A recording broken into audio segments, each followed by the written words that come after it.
All right, everyone, welcome. Today, we're diving straight into a massive topic, sepsis and septic shock. This is where the body's own defense system against an infection goes completely off the rails. We're going to break down the entire clinical picture, from that initial dysregulated response all the way to treatment and what happens long term. Okay, so here's our game plan. We'll start by defining what this crisis actually is. Then, we'll go on a hunt for the pathogen causing all the trouble. After that, we mount a counteroffensive with the right therapies, look at the aftermath, and finally, we'll put it all together with some real-world clinical cases. First things first. To fight this thing, we've got to know exactly what it is. So let's clearly lay out what separates a regular infection from the absolute systemic meltdown that is sepsis, and its even deadlier form, septic shock. This right here is fundamental. Sepsis is not the infection itself. You gotta get that straight. It's the body's response to the infection going completely haywire. Your immune system, with its cytokine response and all its weapons, basically turns on you, attacking your own organs and causing them to fail. And this is where things get really, really serious. You can think of septic shock as the next level down. It's a full-blown systemic collapse. The circulatory system is so shot that you need vasopressors just to keep blood pressure up. And that rising lactate, that's a huge red flag that your cells are literally starving and your whole body is failing on a metabolic level. Let this number sink in for a second. A 30 to 50% chance of dying. That puts septic shock right up there with having a massive heart attack. This isn't just some abstract statistic. It's why every single minute counts and why the aggressive steps we're about to talk about are so critical. Okay, so the stakes couldn't be higher. Now, it's time to put on our detective hats. You can't treat this effectively if you don't know who the bad guy is. This next part is all about the forensic work of figuring out which microbe is causing the chaos. And here's our usual lineup of suspects. As you can see, it's a pretty diverse rogues gallery. We've got gram-positives, gram-negatives, and you can even see fungi like Candida in the mix. This variety is exactly why our first move has to be a broad, educated guess with our antibiotics. You know, clinical thinking here is a lot like real estate. It's all about location, location, location. Where the infection started gives you huge clues about who the culprit is. If it's in the gut, you're thinking E. coli. If it's a nasty skin infection, Staph aureus is your prime suspect. This is the logic we use to pick our first-line empirical drugs before the lab results are even back. You know, all this talk about gram stains, I have to ask, why did the bacteria cross the road? Because it was a gram-negative. Okay, with that out of my system, let's get back to the serious business of treatment. All right, it is time to mount the counteroffensive. There's a saying here, time is tissue, but really, time is life.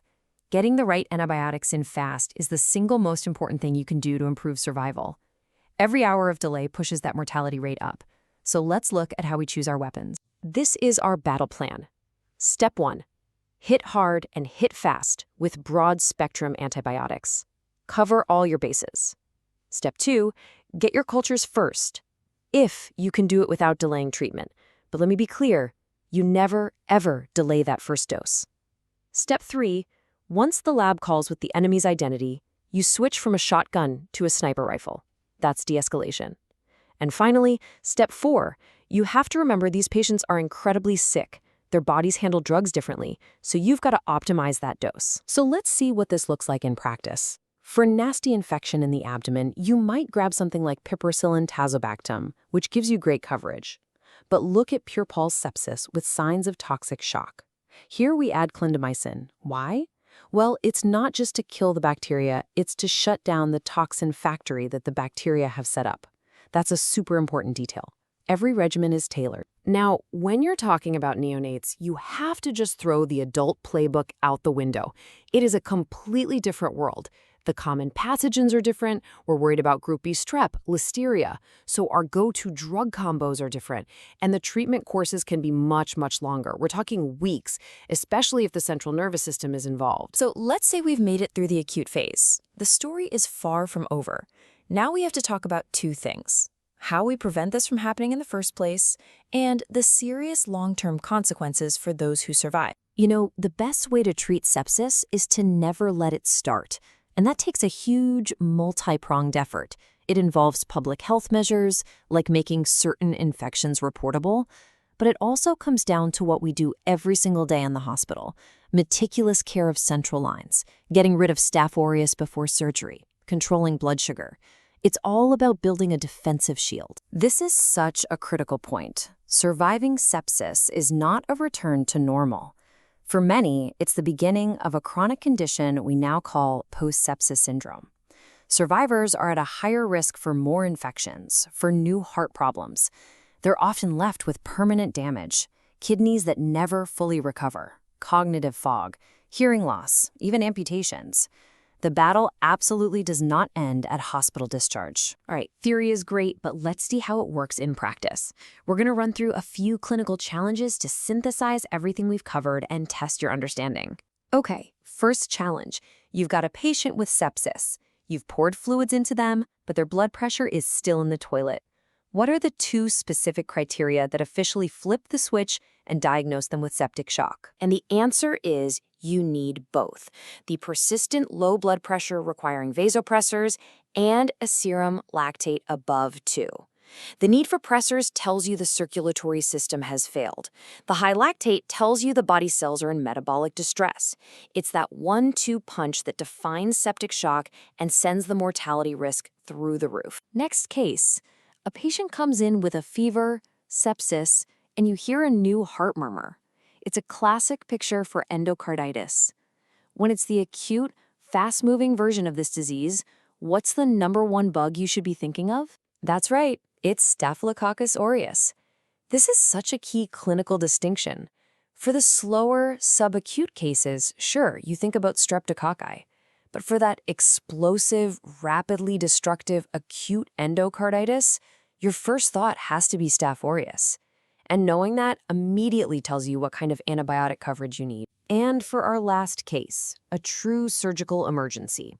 You get a diagnosis of necrotizing fasciitis, one of the most terrifying versions of sepsis. What is the absolute #1 most urgent thing you have to do? The answer is surgery. Aggressive surgical debridement. Without a doubt. Yes, you're pumping them full of broad-spectrum antibiotics, but those drugs can't get into dead tissue. The only way you stop this thing is source control, getting them to an OR immediately and cutting out all the infected, necrotic tissue. That is the cornerstone. So this brings us to a final, forward-looking thought. Our current strategies, fluids, antibiotics, source control, are our best defense. But we have a huge problem on the horizon: antimicrobial resistance. Our best weapons are starting to fail. So I'll leave you with this question. Will the future of sepsis treatment lie not in trying to kill the bug, but in learning how to control the patient's own deadly dysregulated immune response?